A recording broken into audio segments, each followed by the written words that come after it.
ओम नमः शिवाय। ओम नमः शिवाय। शिव हरि बच्चों, बोलो श्री कृष्ण भगवान की जय। राधे राधे राधे राधे बच्चों, अपने अपने माता पिता की जय, अपने अपने गुरुदेव महाराज की जय। 715 रास्ते चलती स्त्री में जिसका मन फंसे वह राक्षस, पर स्त्री का चिंतन करे वह भी राक्षस। चिंतन तो अपने इष्ट देव का रखना चाहिए। 716 भोजन में विष मत, भेदभाव मत करो, ऐसे करने वाले को संग्रहवर्णी का रोग होता है। मतलब कुष्ठ का रोग होता है। जो अपने खाना में, अपनी रसोई में दुर्हात करता है, सास ससुर को कुछ खिलाएगा, खुद कुछ खाएगा, अपने बच्चों को कुछ खिलाएगा, या उसके घर में ननंद हो या छोटा देवर हो, अपने बच्चों को अच्छा खिलाएगी, अपने देवर और ननंदों को खराब खिलाएगी, या जिठानी के बच्चे होते हैं उनमें मतभेद करना। कल मैं सुनाई थी बच्चों आपको, इसका मैं भूल जाती हूँ, श्रवण का सुनाई थी काल में। एक श्रवण की गलती से राजा दशरथ के यहाँ कोई संतान नहीं थी, 4 पुत्र हुए श्राप से। राजा दशरथ को श्रवण के पिता और माँ के श्राप से 4 पुत्र हुए। राम के सबसे प्रिय राम थे उनके। लास्ट में पुत्र के वियोग में राजा दशरथ पूरे हुए। अगर होनी तो होके रहे, किसी ने कहा है बुजुर्गों ने कि होनी तो होके रहे, अनहोनी ना होए। क्योंकि होनी को तो होना है, लेकिन अनहोनी को कभी मत लाओ। जिसने अनहोनी को पास आने दिया वो राक्षस के जैसे हैं, राक्षस तुल्य। तो बच्चों, अगर श्रवण की पत्नी, तो वही बच्चों, अपने घर में कभी दुर्हात नहीं करना चाहिए। किसी चीज़ के अन का नहीं बच्चों, हर एक चीज़ का होता है। देखो, मेरे माँ पिता ने जो शिक्षा दी थी आज तक हमने गांठ बना रखी। पहले तो जल्दी जल्दी शादी कर दिया करते छोटी उम्र में। तो मेरी छोटी उम्र थी बच्चों, शादी हो गई थी मेरी। तो मेरे माँ तो मेरी सीधी थी, बहुत ज़्यादा सीधी थी, लेकिन पिता मेरे समझदार थे। मेरे पिता ने ज्ञान दिया था, कह बेटी आज तेरी डोली हमारे घर से उठी है, बेटी कोई ऐसा कदम मत उठाना जो कि अर्थी उठाने पड़े। और बेटा कभी रसोई घर में कभी किसी के साथ दुर्हात मत करना। और किसी को खाना खिला रही हैं तो बेटी कभी भी ये मत देखना कि मेरे वास्ते पीछे बचेगा या ना बचे। अन्नपूर्णा खुद उसको, तो इस चीज़ को हमने कई दफ़े आजमाया बच्चों। एक दफ़े मैं दिल्ली रहा करती बेटे, हमारे शर्मा जी दिल्ली रहते थे। तो मुझे दिल्ली लगे। वैसे गांव में शादी हुआ है हमारे हरियाणा में, लेकिन दिल्ली चली गई थी मैं। तो मैं रोटी बनाई बच्चों, हम उस टाइम मियाँ बीबी थे, बस 2 जने हम, मैं और पंडित जी। तो रोटी बनाई 2 जने की रोटी बनाई। 2 साधु आए, कहने लगे माई भिक्षा दे। मैं बोली बाबा आटा लोगे? या बोले माई अगर रोटी बना तो बाबों को रोटी खिला दे। पहले सबके बाबा भी थे बच्चों, आजकल तो थोड़े नकली बाबा बन के आने लगे, क्योंकि आजकल विश्वास बहुत इन बाबाओं ने उठा दिया। क्योंकि जो असली बाबा आते हैं वो भी बेचारे निरादर में रह जाते हैं। ये उन बाबाओं का खोट नहीं है, ये सिर्फ कहते हैं कलयुग का। तो मैं कही बाबा रोटी बना है खा लो। 2 साधु रोटी खाने बैठे। बच्चों 2 के बजाय 4 आ गए आटा गूंदी में। आटा गूंदी 4 जनों का, क्योंकि 2 साधु और आ गए थे, 2 हम, 4 जनों का गूंदी। फिर 6 आ गए, 8 आ गए, 10 आ गए, 12-15 आ गए।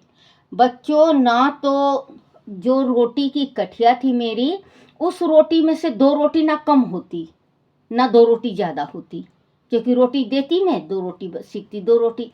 एक मेरी सहेली थी, राधा नाम था उसका, दिल्ली में, तो हम दोनों ने मिलकर उन साधुओं को रोटी खिलाया। तो राधा की 5 लड़कियां थी, मेरे से बड़ी उम्र की थी वो, तो 5 लड़कियां थी। तो उसको लड़के का आशीर्वाद दे के गए और मुझे कहे, बोले बेटा तेरे साथ इतना बड़ा घटना होगा, इतना बड़ा घटना होगा, लेकिन घटना शिव शंकर भगवान टाल देंगे। माँ शक्ति है तेरे ऊपर, माँ शक्ति तेरे ऊपर पूरा पहरा करेगी। बच्चों साल बाद में जली, 95% जली। आज सॉरी माफ़ कर देना, मेरे थोड़ा सा याद आ गया तो मैं बता रही हूँ बच्चों, और मुझे माफ़ कर देना, क्योंकि थोड़ा अपनी स्टोरी भी बताना चाहिए कि ज़िंदगी में कैसे दिन हमने देखे हैं। तो बच्चों मैं 95% जल गई, मेरी आँख नहीं खुली, आँख में भी सेक लग गया था, वो भी सारा शरीर जैसे सीने से ऊपर बाल पकड़ा गया था मेरा। ये सिर स्टोव था पहले, स्टोव का जो बर्नल होता है वो निकल गया, निकलने के बाद पूरा तेल मेरे बालों में और आग लग गया, मैं बहुत ज़्यादा जल गई। बच्चों आज 30-32 साल हो गया है मुझे जले हुए। देखो भगवान और माँ शक्ति की कृपा कि इस दुनिया को देखना था और मुझे इतना बड़ा शर्मा जी का दुख देखना था। देखो करनी जो पिछले जन्म की और अब की जन्म की जो होती है वो इसी जन्म में भुगतना पड़ता है, अगले जन्म का इस जन्म में भुगतना पड़ता है। तो मुझे ये दुख देखना पड़ा। अगर मैं उस टाइम, आज मैं सोचती हूँ कि अगर मैं मर जाती तो मैं आज, ये विधवा का जो दुख है बच्चों बहुत बड़ा दुख है। आज मेरी 17 साल की लड़की भी है। तो बच्चों आप समझ रहे हैं कि विधवा का जिंदगी बहुत बुरा है। तो मैं परमात्मा से यही कहती हूँ कि हे परमात्मा, इतना बड़ा दुख देना था तो मुझे उसी टाइम ले जाते, लेकिन नहीं, जिंदगी जो है।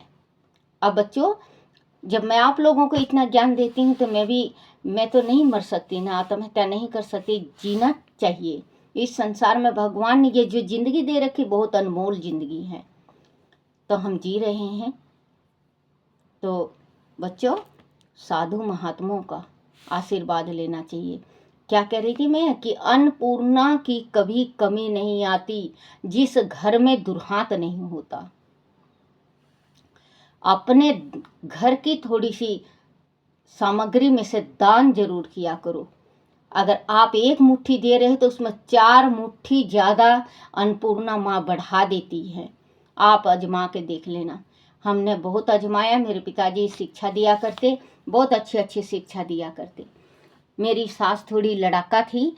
मेरे पिता यही कहा करते और कि बेटी अगर तेरी सास लड़ती है ना तो ये समझ लिया कर कि तेरी माँ बोल रही है, तेरे पापा बोल रहे हैं, तेरे पिताजी बोल रहे हैं, उलट के जवाब मत देना, ये है वो है फलना है ढिकमा है। तो बच्चों अपने बच्चों को अच्छी शिक्षा दो,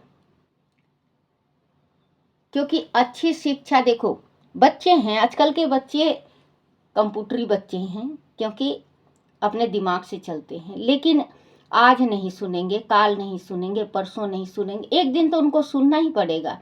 चलो हम इस दुनिया से चले जाएंगे, हमारे बच्चे ये तो सोचेंगे ना कि माँ देख हमें ये ज्ञान दिया करती।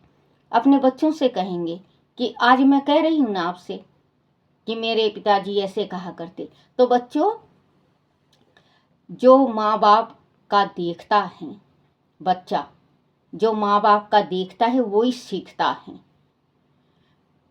बुजुर्गों ने कहा है सीखे बाप घर करे आप घर, क्योंकि बाप घर जो बच्चा जो चीज़ भी देखता है वो अपने घर अपनाता है। तो आप अपने बच्चों को अच्छी अच्छी चीज़ सिखाओ, क्योंकि ये दुनिया है, दुनिया में दो चीज़ रह जाती हैं, एक भला एक बुरा, एक पुण्य और एक पाप, एक दान और एक धर्म, बस यही रह जाता है और कुछ नहीं। एक मुंह का मीठा बोल जाता है। आप सुबह उठो, कोई भी मिल जाए, ये नहीं कि ये दूसरे जाति का है, मैं ब्राह्मणी हूँ, मैं राम राम नहीं।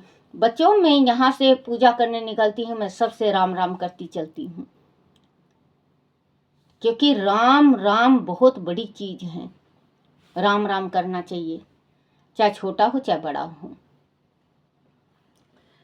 तो कल मैं श्रवण का बताई थी, आज थोड़ी सी मैं अपने जीवन की स्टोरी बताई। मुझे माफ़ करना बच्चों, अगर अच्छा ना लगे तो आप बेशक से कमेंट में कह दिया करो कि दादी हमें अच्छा नहीं लगता, आप पढ़ के सुनाओ, क्योंकि मुझे पढ़ना भी नहीं आता। मैं बस भगवान ने जैसी ज्ञान दे रखी मैं आप तक लाती हूँ।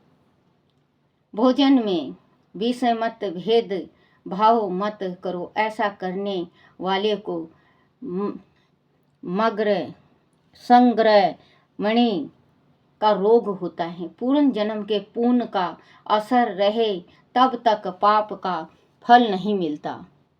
जब जो पुण्य करता है वो उसका इस जन्म में अगर पुण्य का असर रहता है तो वो पाप करता है तो उसको उस पाप का फल नहीं मिलता, जैसे उस अगले जन्म में मिलेगा।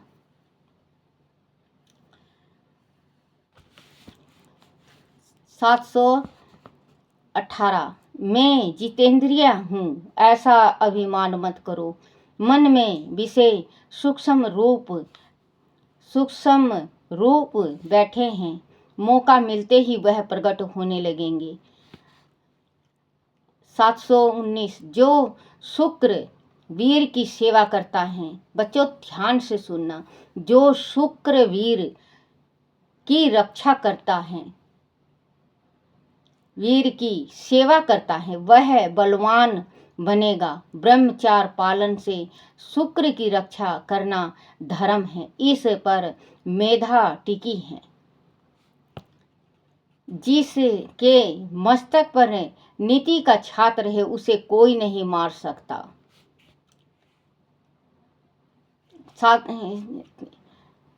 721 पति पत्नी साथ साथ ईश्वर चिंतन करे तो प्रभु जल्दी प्रसन्न होते हैं। 722 कुसंगति से गृहस्थल धर्म बिगड़ जाता है, सत्य संगति में ही रहें। बोलो श्री कृष्ण भगवान की जय।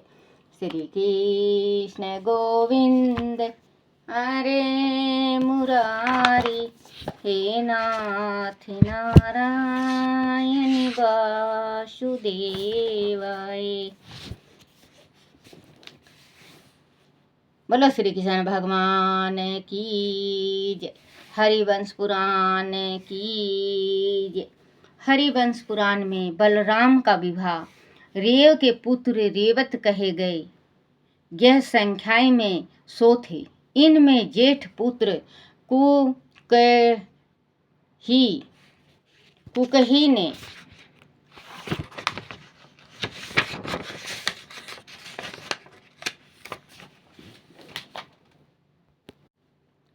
कुशस्थली द्वारका का राज प्राप्त किया है।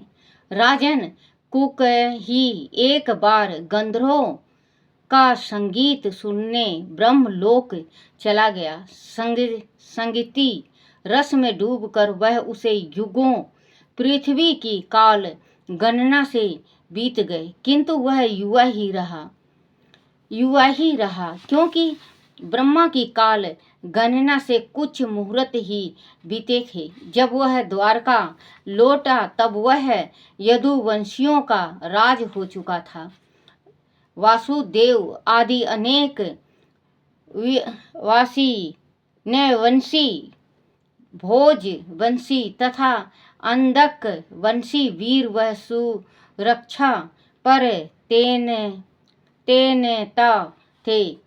कुकही नामक वह रेवत तब समय का मान करते हुए रेवती नाम की अपनी सुशीला व सुंदरी पुत्री का विवाह महाबलशाली तथा महापराक्रमी बलराम से करके मेरु पर्वत पर तप करने चला गया।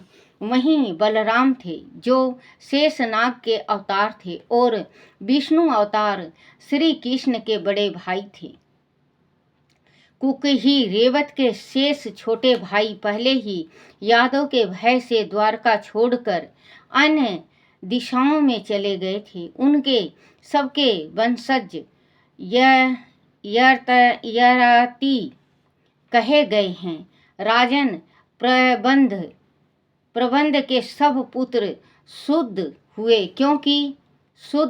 क्योंकि गो हत्या के पाप के कारण गुरु के श्राप से प्रबंध शूद्र हो गया था। अब तुमसे वेवसवत मनु के जेठ और श्रेष्ठ पुत्र इच्छुक का वंश कहता हूँ, जिससे इच्छुक वंश आरंभ हुआ।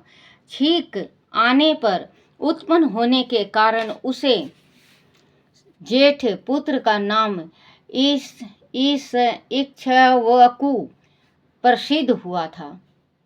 इक्ष्वाकु वंश का वर्णन वेशमनजी ने आगे कहा। हे क्षत्रियों में श्रेष्ठ जन्मेजय, ईसाउक के 100 पुत्र में विक्षु सबसे बड़ा था। विशाल कुक्षी होने से आदि विकट योद्धा हुआ। उसकी प्रतिध्वनिता का सहसा किसी में नहीं था।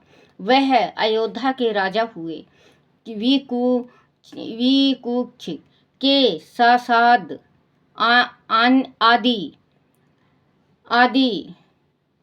पुत्र दक्षिण प्रदेश तथा शकुनी आदि 40 पुत्र उत्तरी प्रदेश की रक्षा में तत्पर रहते थे।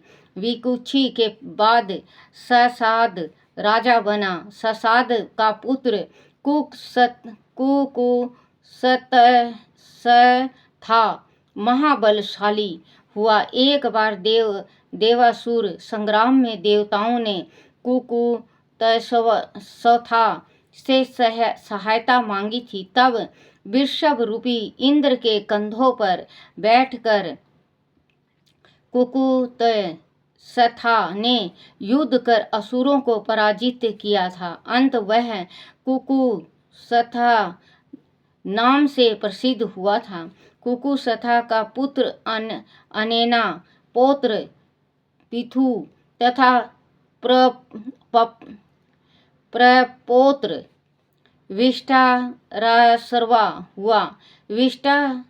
विष्टारसर्वा का पुत्र अर्धापौत्र युवा नासौ और पोपोत्रा सर्वा हुआ। सर्वा को सर्वास्थ भी कहा जाता है क्योंकि उसने सर्वास्थी नगरी बसाई थी। सर्वास्थ का पुत्र विहादसवा पौत्र कुवलसवा हुआ। धुंधु नामक राक्षस का वध करने के कारण कुल्ला सौ का नाम धुंधु भरा हुआ। वह सुनकर जन्मेजय ने धुंधु राक्षस के वध का वृत्तांत सुनाने का आग्रह किया। धुंधु का वध तब वेशमान जी ने कहा, हे राजन, कुल्लसौ के 100 पुत्र बड़े बलवान दुर्जय और धनु विद्या में दक्ष थे।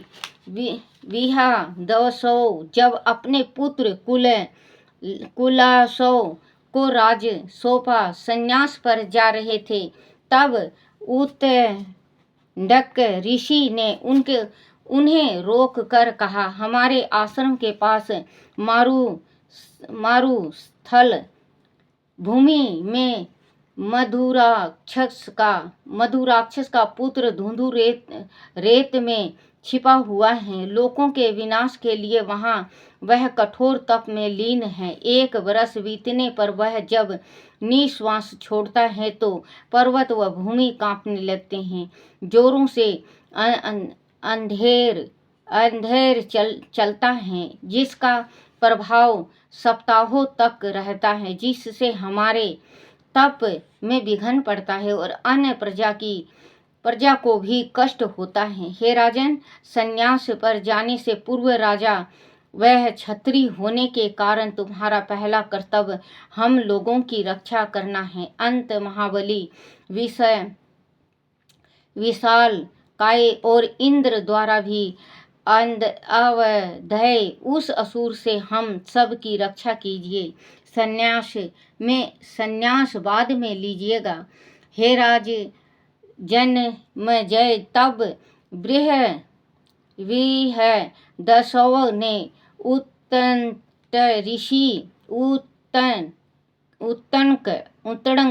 ऋषि से कहा, हे महर्षि, आपका कहना उचित है, किंतु मैं संन्यास धारण करने का निश्चय कर शास्त्र त्याग चुका हूँ। अंत पूर्ण शास्त्र उठा नहीं सकता, परंतु आप चिंता न करें, मेरा पुत्र कुलसव इस कार्य को करेगा। हे राजन, तब कुलसव पिता की आज्ञा मान हर्ष व उत्साह पूर्वक धुंधु असुर के वध को चला गया। महातेजस्वी धुंधु को विष्णु तेज से ही मारा जा सकता था, क्योंकि उसे वर प्राप्त था। उत्तंडुक ऋषि की प्रार्थना पर विष्णु ने अपने तेज का अंश कुलशव में प्रविष्ट कर दिया। कुलशव के 100 पुत्रों ने मारुस्थल को खोद कर